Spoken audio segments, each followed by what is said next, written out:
내가 마귀다 그러겠어요? 오늘날 교회에 있으면 내가 마귀다 그러겠습니까? 내가 하나님이야, 내가 예수야, 이렇게 말하고 있는 것이 바로 이 멸망에 가증한 것이 하나님께서 계시는 자리, 거룩하신 하나님이 계셔야 될 자리에 멸망에 가증한 것이 있을 때 도망하라 그랬는데, 지금 이 세상이 사도들의 시대 이후 오늘날까지 이 말씀이 그대로 응하여져서 온 세계가 다 하나님이 계셔야 될 자리에 가증한 우상, 사람의 계명과 유전을 다 만들어서 찬송가라든지 다른 복음이라든지 이런 모든 것을 만들어서 하나님을 믿고 있다, 그리스도를 믿고 있다, 우리는 그로 말미암아서 다 영생을 얻는다, 구원을 얻는다, 이렇게 말하고 있다는 말이에요. 그런데 자세히 보니 이게 다 거짓말이고 가증한 것이었단 말입니다. 그래서 그 가증한 것을 버리고 도망을 해야 되는데, 온 세계가 다 겨울이면 도망할 데가 없다는 거예요. 하나님 아버지께서 일하시는 때가 아니니까. 그때를 가리켜서 안식일이다 그런 말입니다. 그러니까 겨울 되면 참 포도나무이신 예수님이 겨울에, 실제 겨울에, 영적 겨울에는 실제 겨울에 포도나무가 운도 나질 않고, 겨우 잘 살펴보면은 뾰족뾰족 나오는 그 새순이 자랄 것 같은 눈은 좀 보이지만 말라버린 것처럼 보이잖아요. 그런 것처럼 예수님께서 이 세상에서 역사하시는 일이 끊어져 있다, 이렇게 보는 겁니다. 그때가 영적 겨울이고, 그때가 아버지께서 쉬시는 때니까, 아버지가 일을 안 하시고 있는 때니까, 대신해서 마귀가 온 세상을 지배하게 하는 그런 때다. 그래서 그때를 가리켜서 대적 안의 안식일이다, 이렇게 말씀하시고 있는 줄을 믿으시기 바랍니다. 예.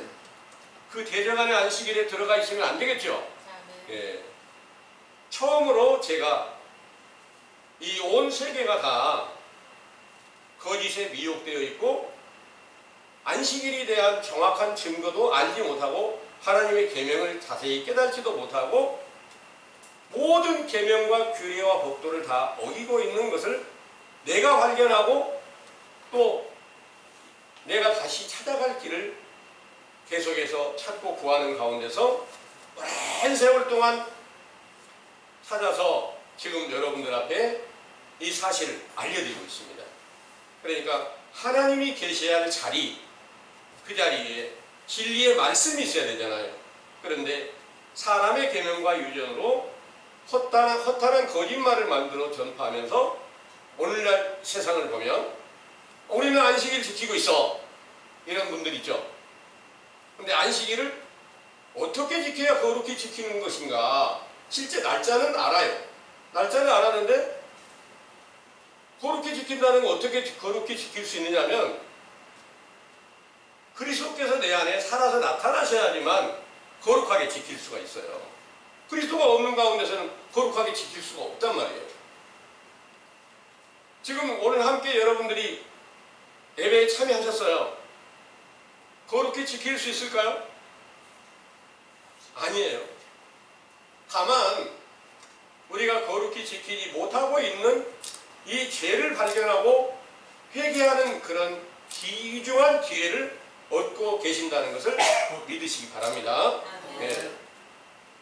그래서 온 세계가 사도들의 시대 이후 오늘날까지 이 멸망에 가증한 것이 거룩한 곳에 있어서 반드시 그 가운데 도망을 해야 되는데, 세상이 다 겨울이란 말입니다.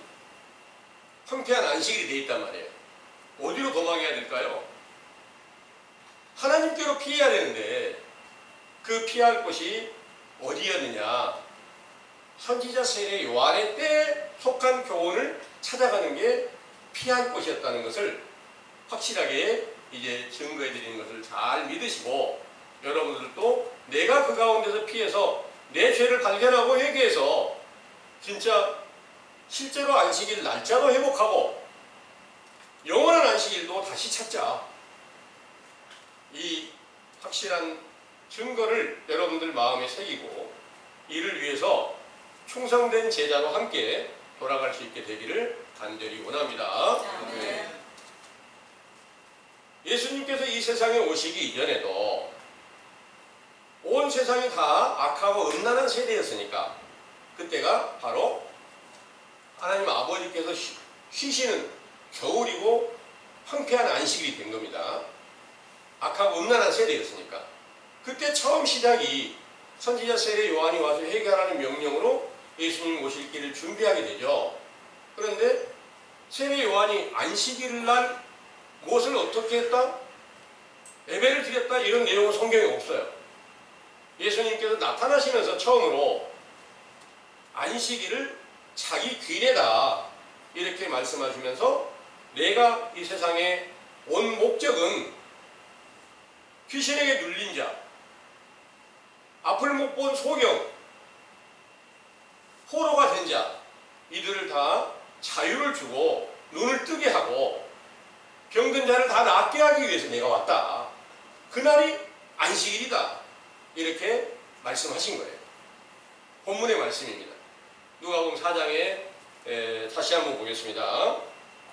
16절에서 예수께서 그 자라나신 곳 나사렛에 이르사 안식일에 자기 규례대로 회당에 들어가사 성경을 읽으려고 서심해 선지자 이사야의 글을 드리거늘 책을 펴서 이렇게 기록한 데를 찾으시니 곧 주의 성령이 내게 임하셨으니 이는 가난한 자에게 복음을 전하게 하시려고 내게 기름을 부으시고 나를 보내사 포로된 자에게 자유를 눈먼 자에게 다시 보게 함을 전파하며 눌린 자를 자유케 하고 주의 은혜의 해를 전파하게 하려 하심이라 하였더라 하신 말씀을 예수님께서 이제 하나하나 빠짐없이 다 이루시는데요.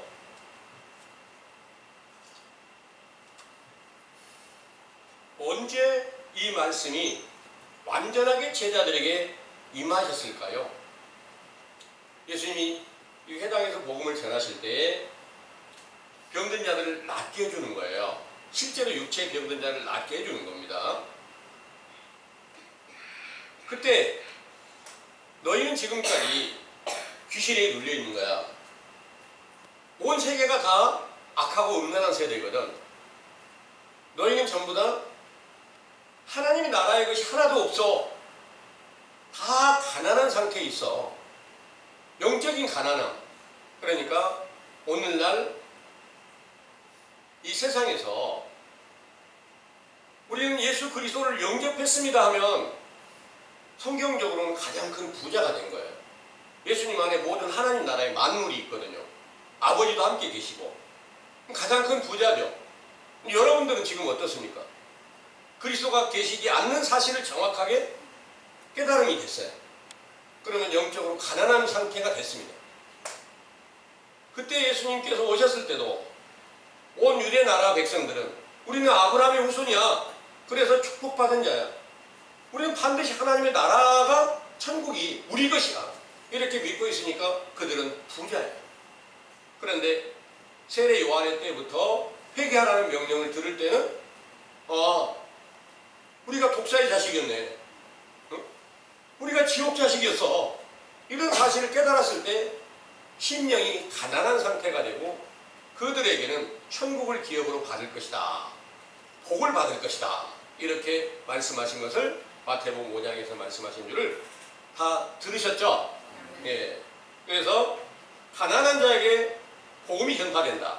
그 말은 여러분들이 지금 심령이 가난해진 상태에서 예수님을 간절히 기다리고 찾고 있어요. 다른 교인들은 다 예수님이 있어.